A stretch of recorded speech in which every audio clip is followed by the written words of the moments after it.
Let's suppose Mr. Trump were right and that the tariffs are a powerful tool to use against China. All that means is if you hit Chinese goods with tariffs, like Biden and Trump did with the electric cars, you will make Americans not buy them. All right, now let's follow the logic. An American company is producing something that competes in the world with a company in Africa and another company in Europe. And part of the production of all three of these companies requires trucking. They need to truck their inputs into their factories. They need to truck their outputs out of them. And so they are buying electric trucks. Okay, the one in Africa and the one in Europe buys the best truck at the lowest price. 30 grand for a BYD electric vehicle from China, and puts that into production. The American company competing with them cannot do that. If they want to buy the same truck, they would have to pay not $30,000, that's what the African and the European pay, but $60,000, because they have that 100% tariff on top. They can't compete. You know what they end up buying, as I showed you? They'll end up buying a $40,000 or a $50,000 GM or Ford or Tesla truck. Yeah, but that'll show up in the price of their product because they've had to pay more for the truck than their competitors pay. And that means they're going to lose business. They're going to lay off workers when they lose business. This is not a smart move. Does it protect the workers in the automobile industry? Yes, it does. Because you end up buying a Tesla, a Ford, or a GM, that will go to the workers and keep them working in those factories. But you can't stop the story here. That's ridiculous, the way Mr. Trump does. You have to ask, well, what are the consequences of such a tariff? And I just gave you one. Can we know in advance whether there might not be more Americans losing their jobs because Americans become uncompetitive than there are people who keep their job because they're protected by the tariff? The answer is, I don't know. But here's something to keep in mind. Mr. Trump doesn't know either. Nobody does. That will have to be played out in the real world over the next 2 or 3 years. But the glib way Mr. Trump talks is silly. Here's a second way it's silly. The Chinese are not sitting there like bumps on a log watching all of this. They have an embassy here. They keep real close track of what Mr. Trump says and does. If it turns out that the big policy Mr. Trump has is tariffs, then the Chinese will do exactly what you know they'll do, which is try to figure out how to evade and avoid that weapon. And here's what they have done so far. They have made sure to cultivate markets around the world. And they've gone, for example, to Europe and said, we've got the best, cheapest electric car. Why don't you buy them? In other words, they want the Europeans to make up for whatever market they lose in the United States, and that's exactly what they've done. And you can be damn sure that's what they're going to do. You know what that means?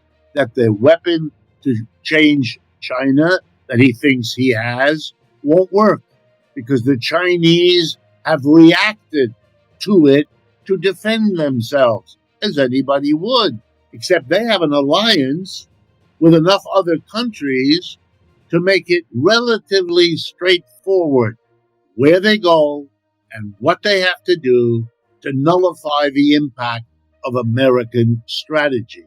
If I were advising Mr. Trump, that would be to explain to him why that's not smart what you're saying, and would be even less smart if it's what you do.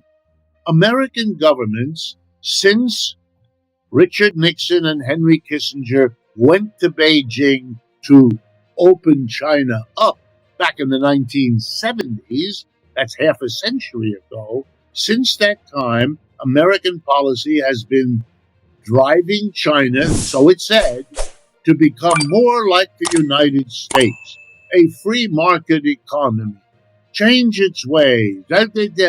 What did China do? Smile. It changed nothing. And the reason is not difficult. It's because China has experienced the fastest economic growth over the last 40 years of any country on this planet. Way faster growth than the United States could enjoy over the last 40 years. Why should they change their system? It's working wonderfully for them. This is, again, a conversation about theater of Mr. Trump. Gestures. I'm taking Greenland. I'm taking the Panama. These are gestures made to convey the image of a powerful leader who does first for America. It's good theater. It got him the presidency. But in terms of dealing with the actual situation, useless. When empires go down, what is typical, not always, but typical, is that the people at the top, the rich and the powerful, use their wealth, use their power to hold on to what they've accumulated so that the costs of a declining empire are borne by everybody else. So let's take a look at how the tariff game. And by the way, if you want to know why tariffs are popular, it's because it's something the president can do by a stroke of a pen. Most of the important things in economics are not that easily done. And so Mr. Trump, when he was president, discovered, he didn't talk about tariffs all that much before, he didn't know about it, but he quickly discovered that he can do, and he can look good on TV doing it, and so it became the tool of choice. You know, it's really about the way the system works, and he just takes advantage of it. It's not something particularly effective about tariffs. But if he does it, which he looks like he's going to, the first thing everybody has to understand is that tariffs are a cost imposed on the American buyer of anything brought into the country against whom the tariff is made. So if we put a tariff on electric vehicles from China, then an American who actually buys an electric vehicle from China will be required to pay Uncle Sam a tax for doing so. That's all. So if he puts taxes on Chinese goods or on all goods or on Canadian goods, then it immediately raises the cost of business to an American who buys it, whether that American is a company that buys it for its production or an individual that buys it for its consumption, doesn't matter. It'll be a rising price. All right, now let's take the example of an American company that brings in foreign-made automobiles, say from Mexico, or French wine, or Japanese electronics, or whatever. This company now has to pay the tariff, the import duty, to Uncle Sam. What is the company, the people who own the company, who run it, the board of directors if it's a corporation, the owner or the family of the business if it's a smaller outfit? They have a new clause. They have to pay money to Uncle Sam that they didn't have to pay before.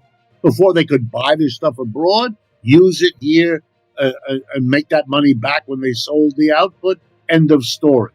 Now they have an additional cost. What are they likely to do? We all know.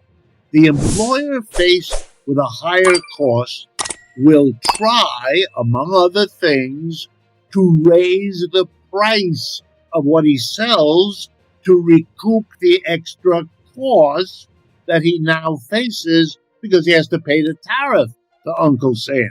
So most economists will tell you one of the consequences of imposing tariffs on other countries is that you worsen the inflation at home. So my answer to your question, Danny, is one of the first things that Americans better get ready for is if Mr. Trump goes through with all this talk of tariffs, the inflation we thought we were putting behind us is going to come back. How much, no one can foretell. That depends on the interactions among capitalists and employers as they buy and sell to one another at ever higher prices. But it's a serious problem. Mr. Trump's comments on tariffs never address what that means for the inflation. If he were honest, he would say, well, there's a problem, and maybe worse the inflation. So here's what I'm going to do about the inflation. That would be a bit of an honest, we could then discuss whether whatever he's going to do about inflation is adequate to deal. We can't do any of that because he doesn't do any of that. He just waves his hands and acts in his, B-level movie that is his administration.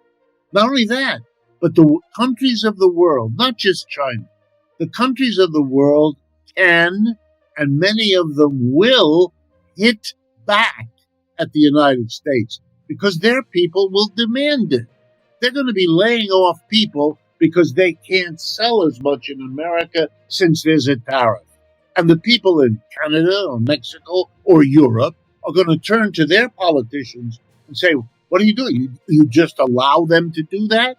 Let's do that to them, at least as a way to get us to have some conversation about getting rid of all of this. But don't just let them stick it to us and we just sit there with our thumbs in our mouths. So guess what? American workers are going to lose their jobs because Europe, to which the United States sells a lot, is putting tariffs up against the United States. Why?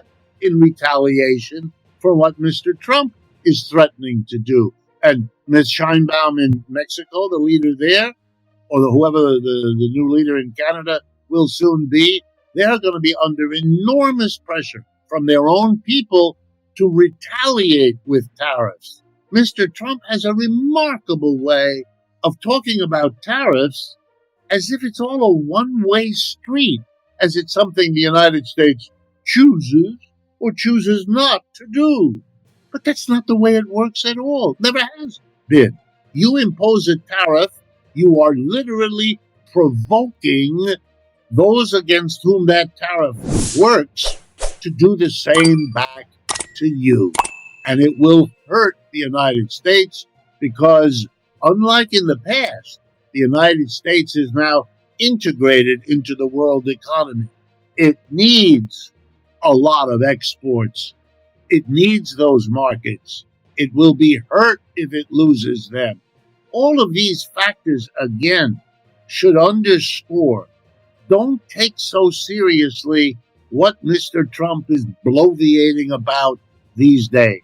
He's continuing the theater that got him elected. I'm really on your side. I'm not going to be held back by convention. I do the unspeakable. I say the unsayable. Yeah, I get it. That's how he did it. I'm impressed. I wouldn't have thought it were possible. But that's all it is. At this point, we don't know what he's actually going to try to do.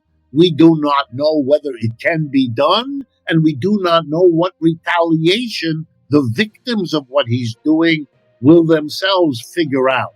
But they're not all going to be passive and sit there and say we have to accept it. You might see the billionaires go down there, get down on one knee and beg for. He wants that. They do it. But the rest of the world, not so much. Doesn't look good. It doesn't look good for the king of this or the prime minister of that to play that kind of role, and they're not going to do it. And the United States is less able to compel that behavior today than it has been for the last half century. In 30 seconds, that's the answer. Every one of the last 10, count them, 10 presidents of the United States has said either at his inauguration or around that time, one of my things, I'm going to bring back manufacturing. I am going to get every one of them, and not a single one of them achieved it. This is bleh. This is verbiage. This is word salad. Everybody knows it's a serious problem that the United States has outsourced the bulk of its manufacturing to China, India, Brazil, and the rest of the world, many in the BRICS.